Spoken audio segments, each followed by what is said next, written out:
I'm incredibly grateful because I've been lucky enough to take a bunch of classes this last week with the Building Performance Institute.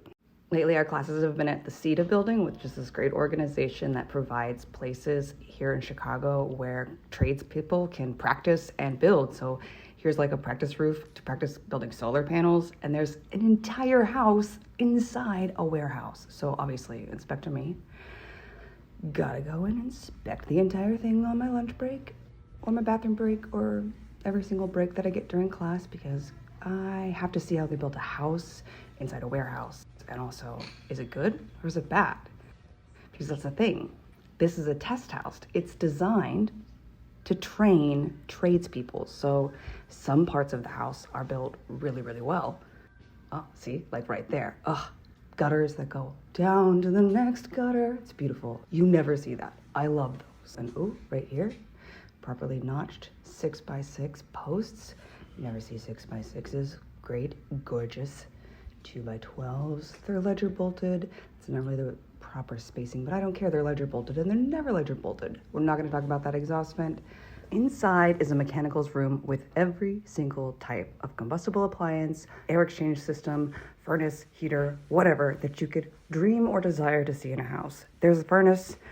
There's 2 heat pumps. There's a garage that has its own teeny tiny little garage door. There's a crawl space. There's an upstairs. There's even intentionally designed plexiglass areas to show you what it looks like inside chimney chases, inside wet walls, so that as someone thinking of how buildings are designed, again, not everything is done correctly, and this is an example. The whole point of this is to showcase to you what it looks like inside a common, normal house, what you would be seeing behind the walls as us, the people installing it. Some things are great, like completely filled plates.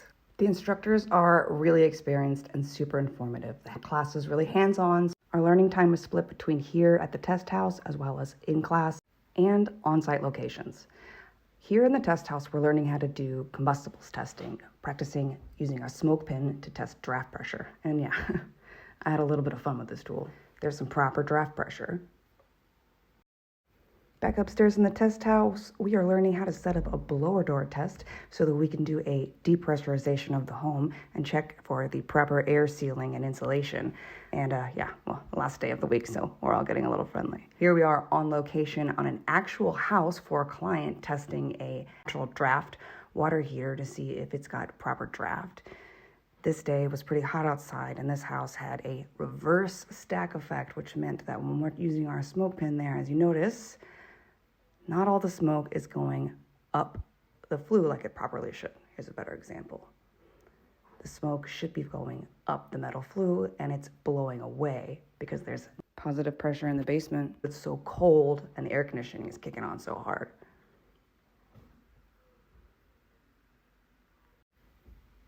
God, I love smoke pins.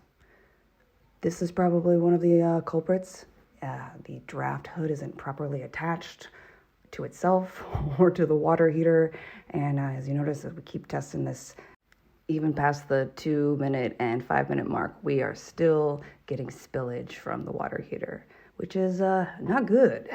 Not good at all, and could be a big safety hazard. So somehow we're getting a little bit of good pressure at this very terrible junction, but I think that's just coincidence. And I think maybe we have one of the factors of our reverse stack effect. This is an incomplete, not properly sealed addition in the upstairs. In fact, if you give it a little turn here, we are completely open to the attic, and there's no ridge vent. I don't know, is it breezy? How strong does that feel? That's strong. Yeah. It's a little breezy. See the sheetrock there is a wiggling? You can actually see the air passing through if you look really close. And I tried to be cute and slick and take my hat off and see if my sweaty hair would blow in the wind. It did not, but check out the spider webs behind me. They are at a high velocity. Holy crap. I'd say we need to air seal and insulate that. Man, I cannot wait to see what we learn next week. On to the new and next adventure. I know. Woo! Please don't fall in. I won't. You don't like insurance claims. Don't worry, I'm insured. I mean, if I fall in, I'm not gonna go too far.